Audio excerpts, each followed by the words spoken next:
But welcome, Ruth. Thank you for coming and joining us from Transform Trade. And I'm going to hand over to you and lead us. Go for it.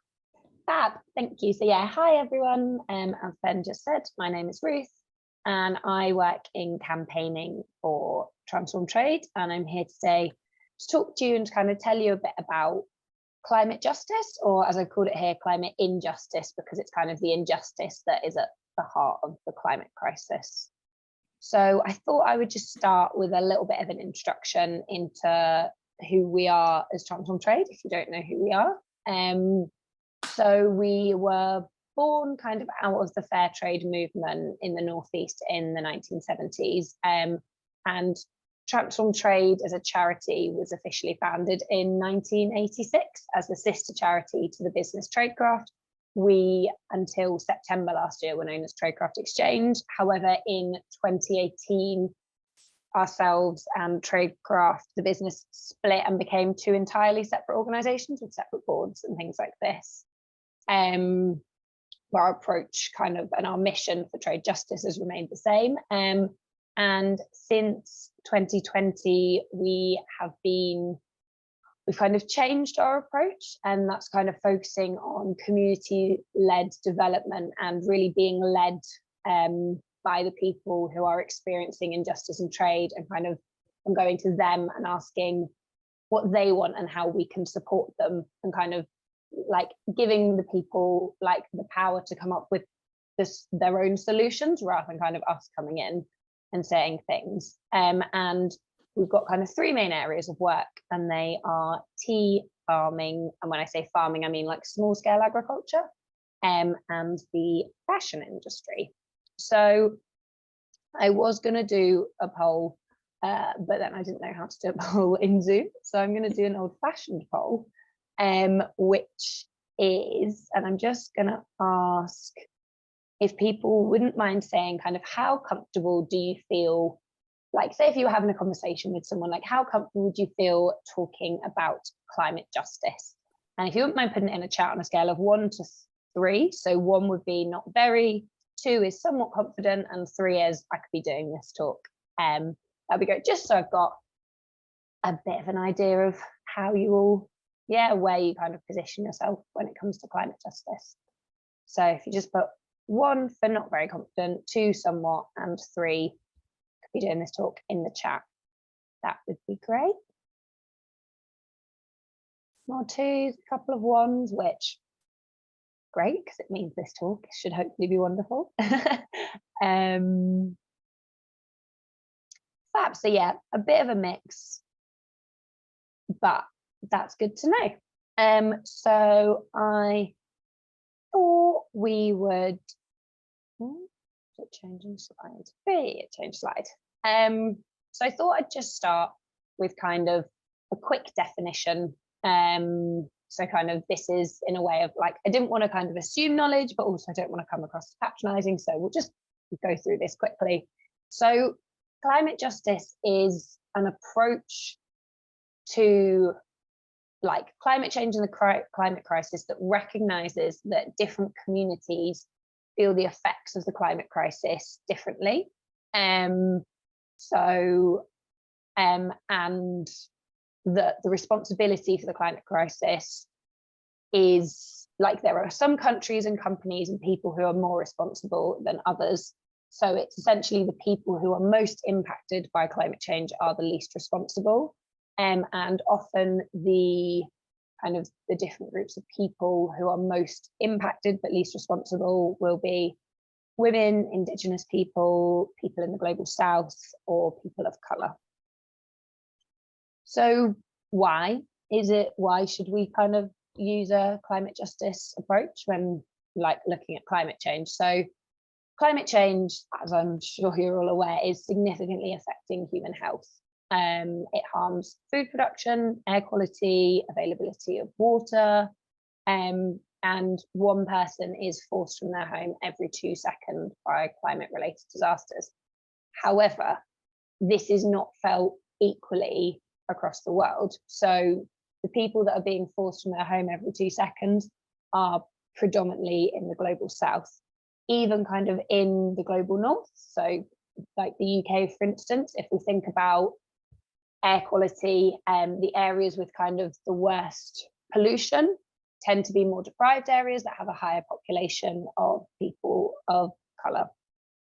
And while so these people are kind of at the forefront of experiencing it, but actually they are the least responsible. So the world's poorest 50% of people contribute approximately 10% of all emissions in the world, and they only receive about 8% of global income.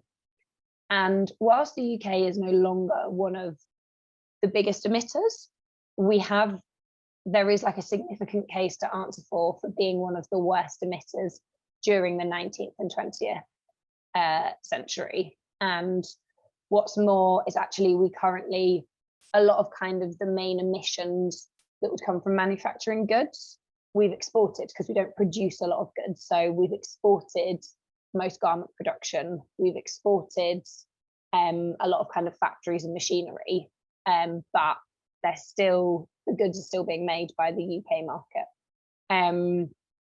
And kind of this historic responsibility has really shown that between 1850 and 2011, the US and EU countries were responsible for 79% of climate changing emissions. So really the switch in now, kind of like India and China being some of the biggest emitters, has been really, really recent and cannot be used as an excuse for why we shouldn't be doing more.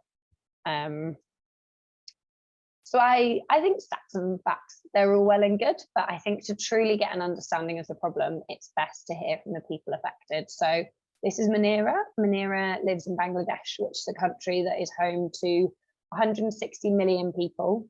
It's one of the most closely populated, the most densely populated countries, and it is one of the countries most vulnerable to the effects of climate change. And for Munira, climate change is not something that she hears about just kind of on the news, it's her lived experience.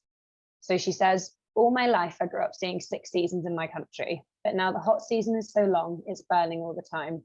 Winter comes for a very short time and too late, so we cannot grow vegetables like before. There are many frequent cyclones.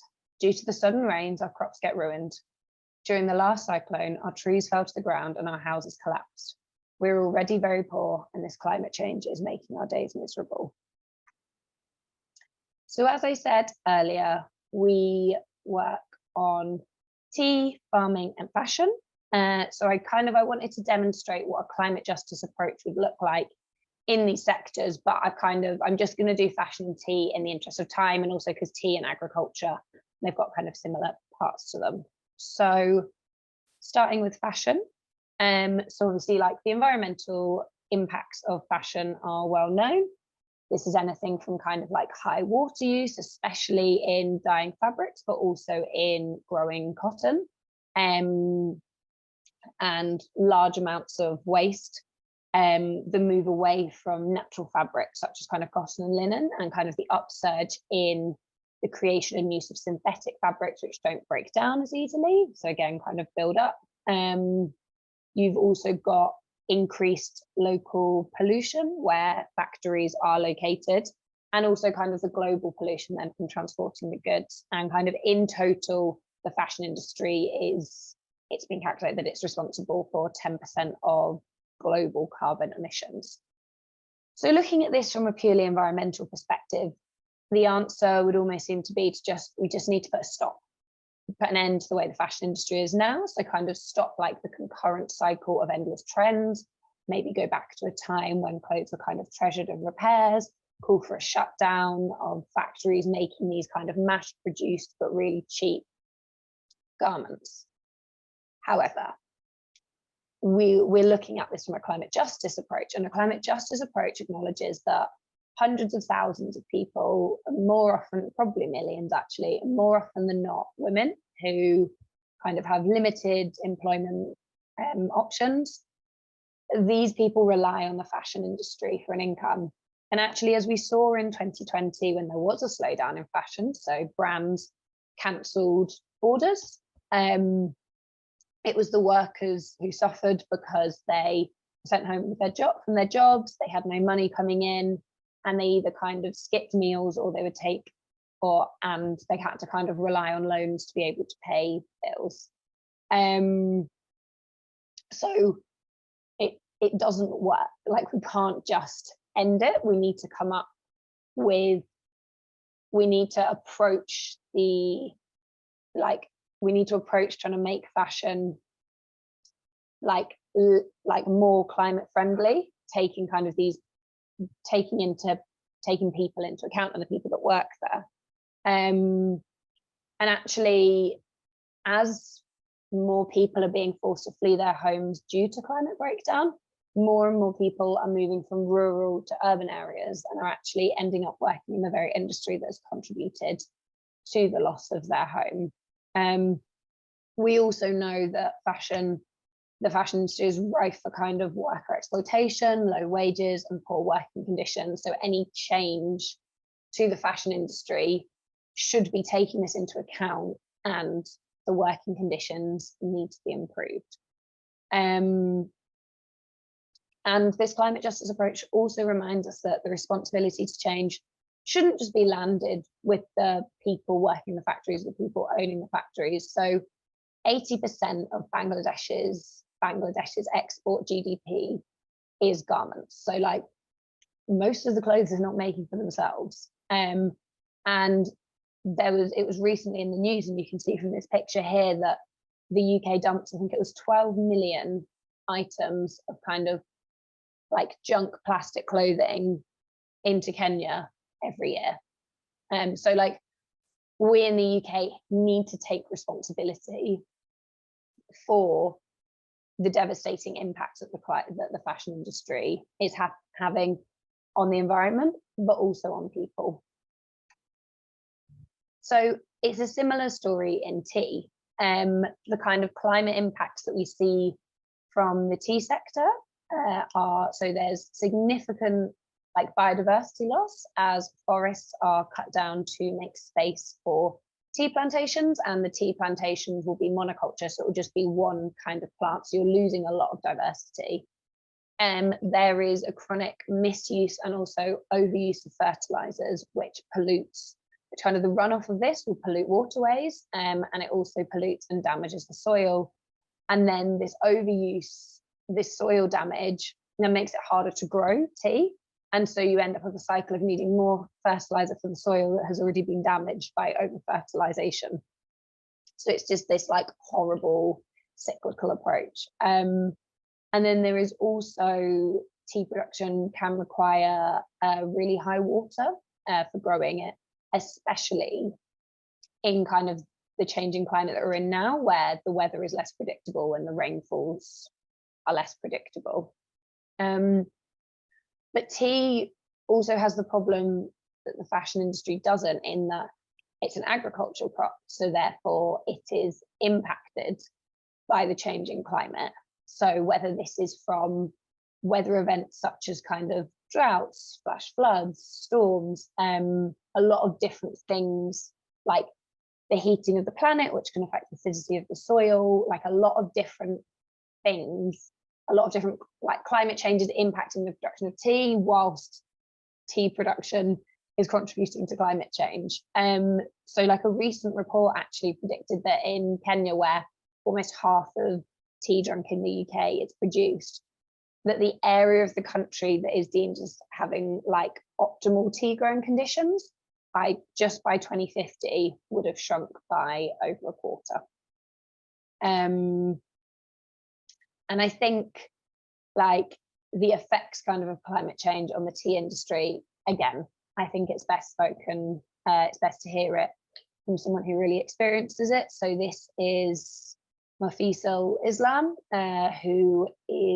he lives in Bangladesh and he has his own small tea garden. So he says, we cannot predict seasons anymore. Temperatures are rising, rainfalls are more erratic, more often accompanied by unusual hailstones and longer droughts, which was not the case in the past. Too much sun kills the saplings. I have faced a lot of losses this year as thousands of saplings have died due to excessive sun. Here we have the red spider because of the bad weather, due to which we have to use more pesticides and then our production costs increases. To counterbalance the negative impacts of climate change on productivity, we've had to increase the use of agrochemicals, that we are suffering from various health issues due to constant exposure to toxic chemicals. Due to weather change and the extreme heat, soil is getting hard, so we have to irrigate more water to our garden, due to which our production costs are increasing. It's really hard hitting what he's saying, and I just wanted to specify that Mafisal, he has his own small like tea garden.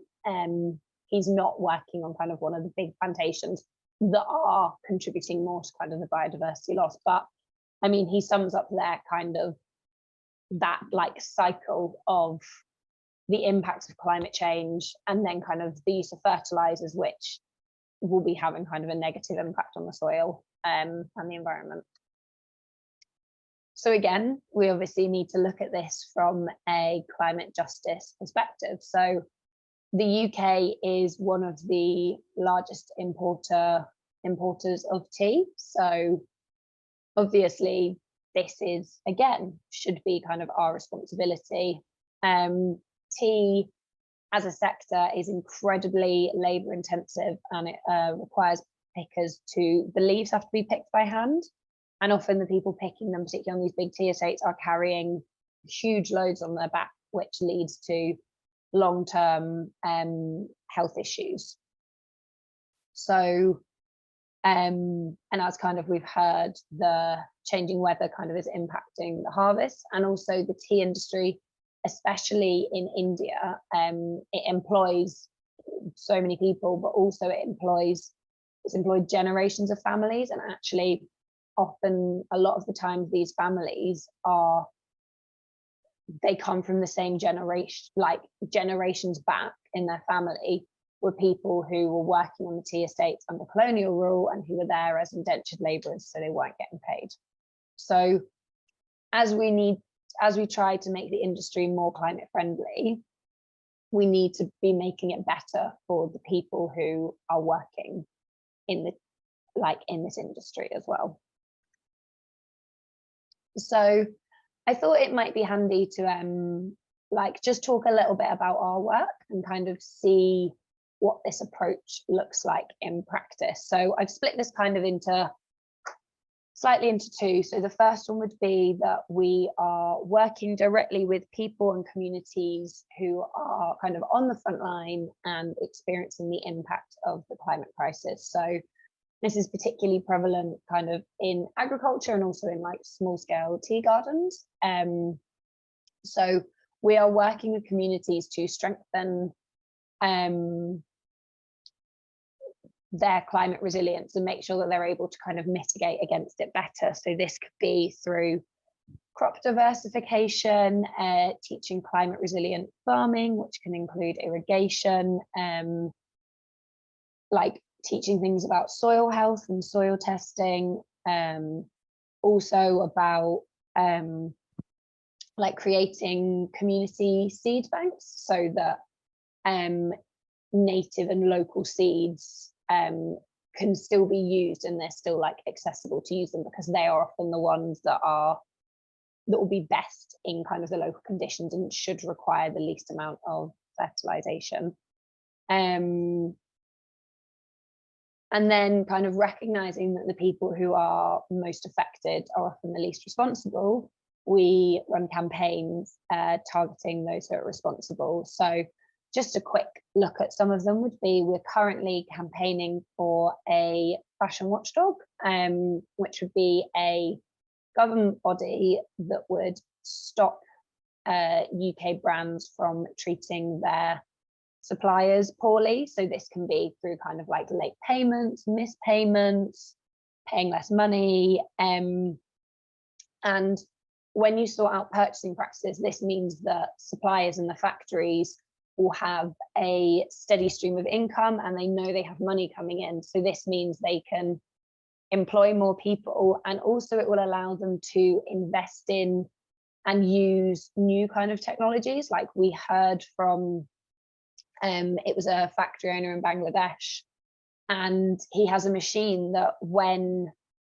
I think it's for making jeans, when the fabric is dyed, like dyeing fabric uses a lot of water, and the machine will take all the water that was used for this, and then it will clean it, and then it can be reused later on in the process. But when the factory was visited and he was talking about the machine, he was like, but I can't use it, because he's like, I've got no guarantee that I'll be able to pay the electricity bill. So if we can sort out the purchasing practices of the UK brands, then we can guarantee the income, and then this will help. Another campaign that we're currently running is a campaign for a new Business, Human Rights and Environment Act, which will stop companies getting away with like destroying the planet for profit. And then thirdly was a campaign that we did a couple of years ago. I think it was just before I started, and it was called Carbon Cop Out. And so this was calling on the government to set a net zero target. So a net zero target is a target for reducing our emissions down to no more than the emissions, like the emissions we produce will be no more than the amount that we can offset.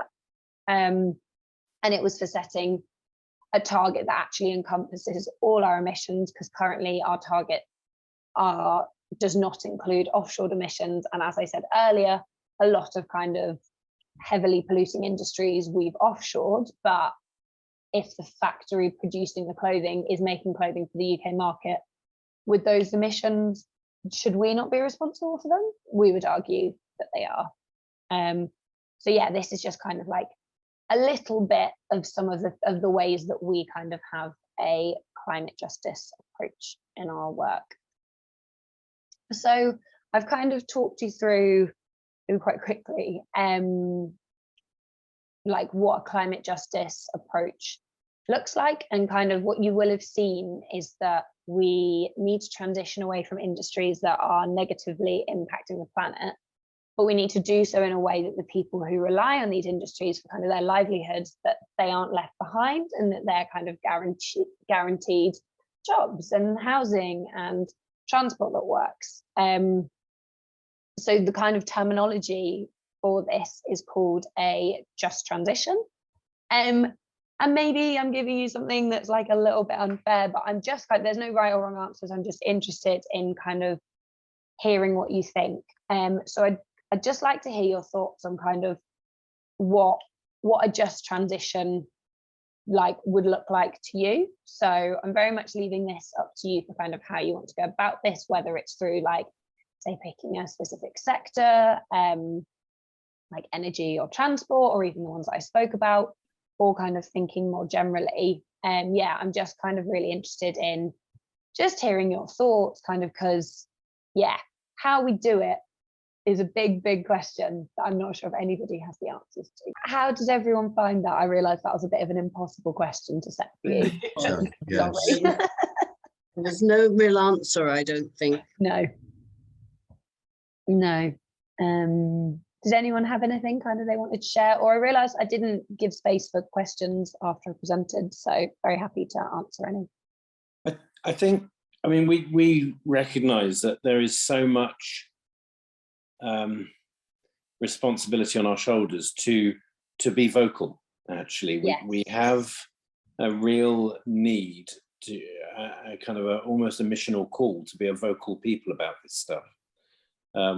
I was nodding away furiously as you were presenting, because the offshoring of manufacturing is such a massive issue, and we were saying that, you know, prior to, I think, even COP26, when we slashed our foreign aid budget, and then when we've sat there postulating and arguing about loss and damage, we need to find ways of urging our political leaders to respond and pay fairly for that which we're manufacturing in other countries, and then enabling those roles to be roles that flourish, rather than just go, oh, let's outsource that and move it somewhere else. We did have a small wondering in our conversation about Tregothnan Estate here in Cornwall that grow tea, and wondering if there are partnerships there between UK tea producers, of which there are very, very few, but actually looking at how to work together to support wider tea trades internationally, and whether we've actually got an opportunity here in Cornwall to look to encourage partnerships. We thought, oh sorry, I was going to say that's really interesting, and I'm going to make a note. And I was just, in our group, we were talking mainly about the fashion and the fact that perhaps we should look at the policies of companies that we buy the clothes off of, and see where they're actually sourcing their clothes from, because it's not something that I do on a particularly regular basis. But then if we could pressurize the companies that actually get the clothes from abroad, maybe they could put pressure on them and to improve the conditions and things that people are working in, and how the factories are actually run. I was going to say, Ruth, you may well be aware of this, but certainly back in, I think it was Tearfund actually who ran this initially, probably 20 plus years ago, when I was a youth worker and even potentially possibly young. There was a project called Not on the Label. Mm-hmm. And it was an incredibly good project, which kind of listed and created a listing of companies and their status, their position in terms of how well they treated their staff, where they were sourcing materials from. So there was some really great work that came out of, I'm sure it came out of Tearfund actually. And I think there was even a web support base for that enabled you to be better educated about clothes choices and things like that. But Ruth may know better than I. But what happened to that wonderful initiative? Okay. Mm-hmm. Is it still live, Ruth? Or well, it's probably it's not your world, is it? So, not, because I haven't heard of it. okay. That doesn't mean it's not. I know something like that exists for the chocolate industry. There's something called the Chocolate Scorecard, that ranks companies very similar. But yeah, I wonder. I'm going to have to go now. I'm going to say goodbye. Okay, well, Lorna, great to have you with us. Bless you. Thanks for joining. Yeah, I can't find it, but it would No, be. neither can I. I've just had a good look. No, I think with the fashion industry, as much as kind of there are smaller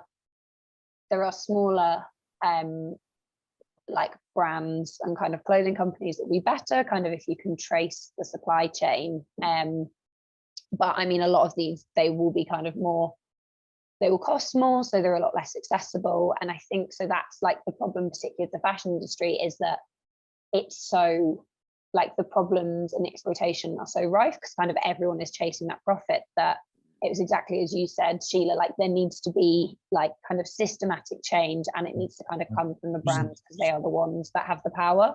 So it either needs to be kind of government enforced or brand enforced. And that is, yeah, kind of where our kind of collective responsibility, but also kind of UK responsibility as the place that a lot of the brands kind of are based. The manufacturing of the clothing doesn't happen, but we are kind of where a lot of the clothes are sold. And so it's, yeah, that's why our campaign to improve purchasing practices, so brands start treating their suppliers fairly, which means at least then suppliers are getting regular money so can pay their workers and can have kind of full-time contracts and things like this. Don't they pay the shareholders? Yeah, it's always shareholders. Sorry, I didn't. Nothing to be sorry for. Yeah, so kind of that's why it's kind of looking at where the power is being held and then kind of really kind of pushing on them to change. And I think it's, in some ways it's a positive, you're seeing a lot of typically you can see that people are caring about this and that it is changing at least marketing tactics, because there are fast fashion companies, I think it was maybe Boohoo or Pretty Little Thing, that are introducing, it was something ridiculous, and it was maybe a recycled range, or it was something, it was quite greenwashing-y, but or talking about you can return clothes. I can't remember what it was. That's Boohoo's line presently about recycling return ranges. So don't worry about returns. because we'll recycle the goods back into our product lines, and therefore it's eco and it's green and it's good. Yeah. Yeah, right. So I think even if, like, as much as I don't know how much I trust them and all of that, at least if they're claiming they're doing that, then that is showing that people care. And it's that kind of collector's consciousness, and so many people coming together and showing that will change practices, because it is what ultimately kind of people want. There's plenty of room for us to try and do something, because I came across a horrifying statistic from Shanghai alone. 51 container ships leave every week for North America. And that is just one port in China. China has 76 big container ports. The rest of Southeast Asia has only got 36. So whatever we do, it's a massive problem of what's coming out of Southeast Asia at the moment. Wow. But it's coming out of Southeast Asia because of Western That's right. demand. Because we're driving it. Yeah. We're buying it. And again, there are now exemplar manufacturers coming out of China. There are exemplar producers of clothing and cloth who do have high level work ethic and work standards. It's just that we're still living in this era where it's very easy just to go, you know, that place equals bad, this place equals good. But it's so cross borders now that actually, where Portugal was one of the greatest places you could have cotton goods manufactured, there are now scenarios there where there aren't good manufacturing practices. So it hops around the world. And what comes back to land in our laps is the ability to be wise stewards and responsible purchasers. And more than that, avid recyclers, you know, mending and mending and mending and patching and letting clothes have great character because they tell a story. Yeah, exactly. I think that's interesting. I don't know how you do it, but one of the problems is the ease with which goods can be transported around the world. And if the cost of transporting them around the world gradually creeps up, that will progressively encourage people to manufacture closer to the point of use. But people, livelihoods, there's a lot of people whose their livelihoods rely on goods that are exported. Yeah. And this is the big question of kind of what is done about it. I mean, transporting things by freight, so by shipping, is way better than if things are being flown. And there's a question, I've seen it before when it comes to like vegetable production, and it depends how you're measuring kind of emissions and also measuring climate impacts, but you can argue that it is better to grow, it's kind of less resource intensive to let things like kind of tomatoes grow naturally in hotter countries in winter and then ship them to the UK than it is to try and force grow them in the UK because of the amount of energy required with all the artificial heating and lighting. Do we actually need tomatoes on the 31st of December? No, we for centuries mankind has survived without it. And this is my point about the fact that if the cost of transport becomes significantly higher, it will not be economic to do that. And we will go back, and this is where the change will hopefully come within the third world, that they can get back to subsistence farming, where they produce for their own consumption largely with just a small cash crop, rather than at the moment the land being totally devoted to cash crops. We've got it here. How many fields do we see now with cows in producing milk versus the number producing broccoli and daffodils? We're rapidly heading to a pretty well monoculture agriculture in Cornwall. Next up, we'll have cows and they wear special photovoltaic jackets. And so they can produce energy and milk. It'd be amazing. There you go. You heard it here first. And Of course, a lot of the cows don't. I beg your pardon. Come on in, I've Maggie, it's often- fine. I often thought exercise bikes ought to be coupled up to a generator. Oh, I Yes. have. Well, Yes, I agree. at school. My dad always used to threaten. He was like, I'm going to hook the TV up to an exercise bike so that you'll have to work to watch TV. He never did, but it was a good threat. It is a great idea. Sorry, Maggie, you were going to say. Yeah, I can't remember what I was going to say now. I'm sorry, where were we? Cows. Oh, cows. yes. Yes, cows. Yeah. But a lot of cows actually don't see the light of day and they don't go into the fields now. No. They've got to be so intensively fed so that they can produce so much milk. I mean, it's indecent. It's just Yeah. crazy. Yeah. Crazy world. Crazy world. Chip in, I can thoroughly commend the Cornwall Climate Action video, Food for Thought, Thank you. which is all about much more sustainable animal husbandry, as well as growing things which grow well within Cornwall, Yeah. and getting out of the intensive agriculture system. Yeah. Yeah, thank you. The Cornwall Climate Action films are just an outstanding resource. Yeah. So, yeah. Take them up to Norwich with you, Ruth. Look them up. They are amazing. They are on So- YouTube. Or shall I just do- Yes, they are. There's 4 films so far looking at key elements around Cornwall, but applicable anywhere, but beautifully made, brilliant films about climate response. So Cornwall Climate Action, they'll appear. Nice. Oh, definitely. Love Now, that. I'm aware, friends, we're coming to 5 to 9. I wanted to offer Ruth, was there anything else you wanted to bring to us this evening?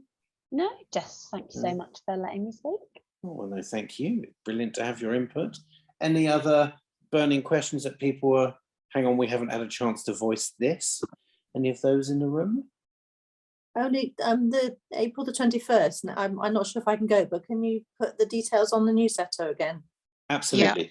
Yeah, Yeah. I'll probably send them out tomorrow anyway to the people here tonight so that you know about it. Lovely. And I'm pretty sure if you want to, you can join the St. John's Gathering live stream online for worship as well. And I think they are streaming that too. Yeah, I believe. I'm sure they are. We were looking at it from the national side of things. So yes. I'm just going to throw a quick run of things coming up at you. They will all appear on the newsletter. We've talked about the deadline for the energy footprint tool for our church carbon footprints. That's the 31st of July. We know that the big one is coming up on the 21st of April, taking place in London, but we're also gathering at High Cross shortly before noon outside Truro Cathedral. On Thursday, the 9th of May is our next net zero workshop. That's taking place at Eglishale Church in Wadebridge. It's from 11 till 1, and it's the do's and don'ts of working with your church buildings to make them sustainable. So it's actually, we've got the Diocesan Advisory Committee there and architects. So looking at what you really can and can't actually do with your buildings to make this work. So a very practical session. On the 15th of June, we've got an online webinar on practical applications for funding and working with Community Energy Plus. So that's coming up on the 15th of June. Churches Count on Nature Week is the 3rd to the 11th of June. The Great Big Green Week is the 10th to the 18th of June. Our next gathering is Thursday, the 11th of May. And as I said, we're going to be talking about our churchyards, biodiversity, living churchyards, and it's kind of a Q&A open session about how we look at that. And then the following gathering is going to be on the evening of 8th of June, which is World Oceans Day. And we're going to run a partnered event with Exeter Diocese. And we have guest speakers coming from around the world to talk about the plight of our oceans and how we can engage in that. We really do have quite an exciting lineup of speakers coming from A Rocha and other places together for World Oceans Day. And finally, we are looking to have a Creation Care loaf picnic on Saturday, the 8th of July. We haven't got a location yet, but we want to try and do something that enables as many people to come together in person as possible. So if you have suggestions for a great loaf picnic location, please feel free to let me or Rosie know.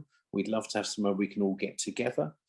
And if you want a bit of good news about what can be achieved when we talk about heat the person, not the space, there's a great news story from Deveron Church, who have just gone through the process of taking out their old oil-fired heating and putting in electric pew heating that when you sit on the cushion, it warms up. It's a conductive pew cushion, and it's a really pretty fascinating story and a great installation.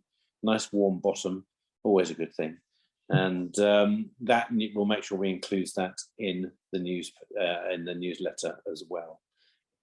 If you've got anything you'd love to have included, just ping it Rosie's way and we'll gather that and make sure it gets into the newsletter, which will be happening sometime next week when I'm back at work. So I think that's everything. Just to say a huge thanks to you, Ruth, for guiding us and leading us this evening. It was absolutely great. Thank you. You're largely preaching to the converted, but we now want to be energized to go out and encourage our politicians and leaders to make that change. And just as we land, I'm going to pray for us. So let's do that. Father God, your world is extraordinary, all of it. From our brothers and sisters living in difficult environments across the world, who on a daily basis serve us, be that with a cup of tea because of the work and effort they've put in, or the clothes that are on our back. Would you help us see better how connected we are, not only to the whole of creation, but with all of humanity? Would you help us fight with persistence and energy against the wrongful treating of all humankind and all creation? Would you help us be a people who, just as you did, Jesus, speak for justice at every opportunity? It would be all too easy to be overwhelmed by what we hear and what we see. Would you, just by your grace, Jesus, give us constant compassion, not fatigue, but constant compassion for your world, for your people, for your creation, that we would work together to see a beautiful reflourishing of all peoples and all places. We ask this in your name. Amen.